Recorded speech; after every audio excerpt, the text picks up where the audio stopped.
That's just a clean shirt, Calv. This is one of my favorite shirts. A lot of you guys keep asking where I'm getting it. If you haven't checked out my new clothing brand, huntingcompany.com, check out the website. I want to know what you guys think. You can comment down below, but that's where these shirts are coming from. If you didn't know that, now you know. And that is, everything around you that you call life was made up by people that were no smarter than you. It's been a really long time since I've done a walk around of the car, and a lot's been done.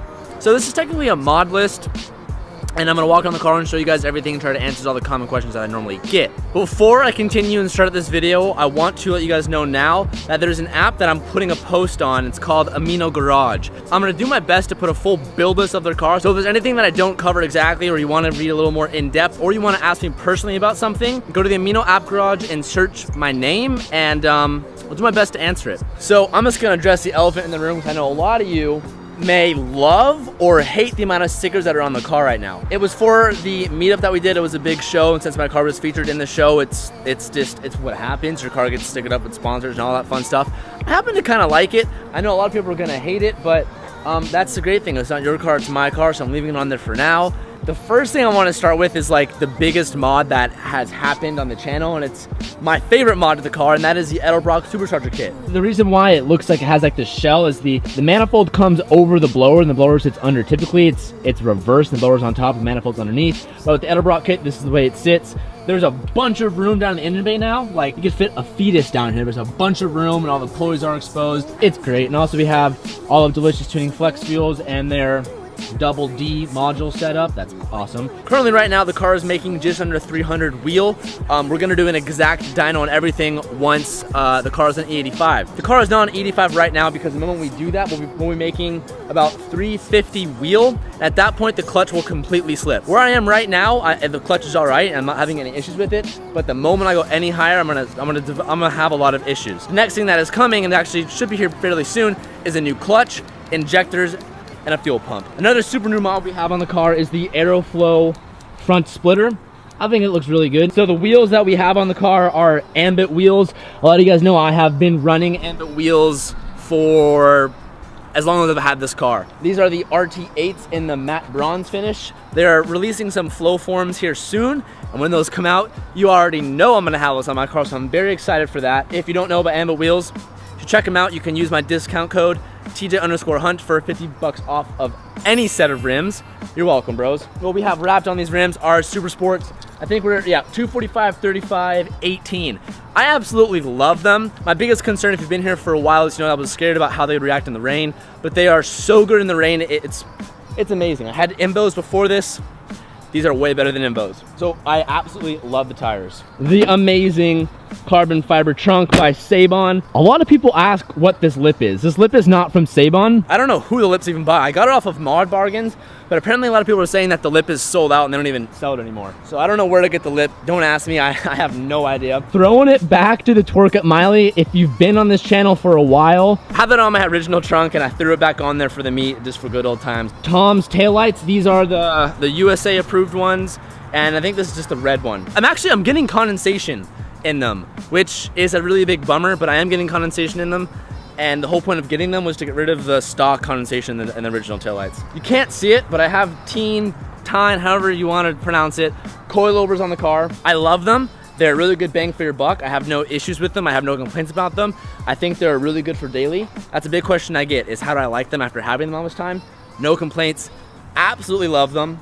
Now that we're looking in that area of the car, I have the Rally Armor mud flaps. A lot of you WRX fanboys out there are like, why are you putting mud flaps on a BRZ if it's not all-wheel drive? Okay, before you freak out, one, I have it on there because I like it, so they should just stop there. But I'm gonna go the extra mile just to shoot everybody down and say that they do have functionality, because with the offset of these rims, which I forgot to say, are 18 by 9.5 with a 38 offset. Since the wheels poke out a little bit, so when I don't have these mud flaps on, it just spits dirt up all over the side of the car. And when I originally had it, when I had it without the mud flaps, it was so annoying to always clean. So it's really nice to kind of have that protection, and I just think it looks cool. Let's talk about the exhaust. A lot of people love the way this car sounds, and I couldn't agree more. It has the NVIDIA N1 catback exhaust, I think, with the resonator, Tomei unequal length headers, and a Burke high flow catted front pipe. That's it. That's all the exhaust is. I didn't mention this when I was talking about the supercharger, but it's on my mind now, so I'm gonna talk about it. A lot of people love to joke, and there's actually like, I've seen like bets in the comment section about like they can't wait till my motor blows, or like they think that this motor is gonna blow. And I'll address it now for the people who actually have this car and have this motor and who are curious about boosting it if they haven't looked into it, all that type of stuff. I'll let you know the actual truth about this. The FA20 motor is very, very strong. It's one of the strongest motors Subaru's built. You're gonna hear a lot of people talk shit about this motor. That's because A, they just don't know what they're talking about, or B, they're 9 years old and they're just typing away and you're taking them for someone serious. So this motor is very strong. That's why I love this motor. I love this motor so much. I'm thinking about building out the whole entire motor, but I'm waiting on it because a lot of the tuners and everyone who I trust with this car, they're saying there's no point in doing that unless you're gonna be making a straight track car. Like until you go over 400 horsepower, like you really it's a waste of money. You don't need to do it. I'm gonna be going to about 350 and keeping it there and running it basically stock internals, and I should be fine. And in the case of anything does happen, a lot of people seem to not understand this. When you do mods like this and you're going for the crazy builds, I don't know if you want to call this crazy. When you go for a major modification like this, shit happens, and there's no way to see it coming. So the moment you do anything modification-wise to your car, you have to understand that you're taking the risk on something going wrong. So if something was to go wrong with this car for whatever reason, whatever it is, it's fine. It can get fixed. It's just a car. I'm gonna leave it as that, but she's strong how she is. Gloss black roof wrap, super easy, something simple. I still have the stock antenna because I like the little wiener on the top.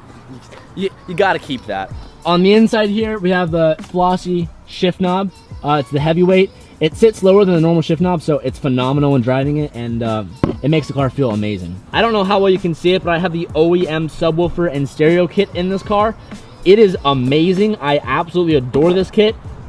And especially for the car being so loud, the stock stereo, you just couldn't hear it anymore. So this upgrade from OEM audio is phenomenal, and it really just, I'm a big music guy, so I adore it, and it's actually one of my favorite mods of this car. Honestly, I think I'm pretty much done with going over all the mods in the car.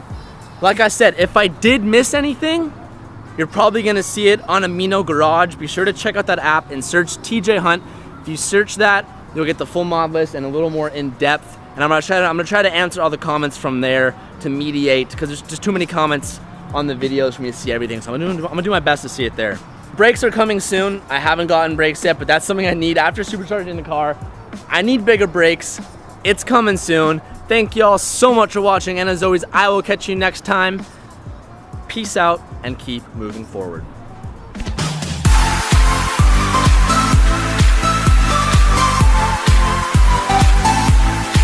Motivation is contagious.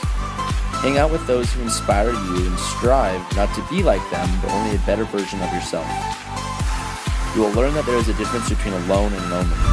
Life isn't always easy, but that's the beauty of it. You will learn how to be truly happy, and as much as you don't want.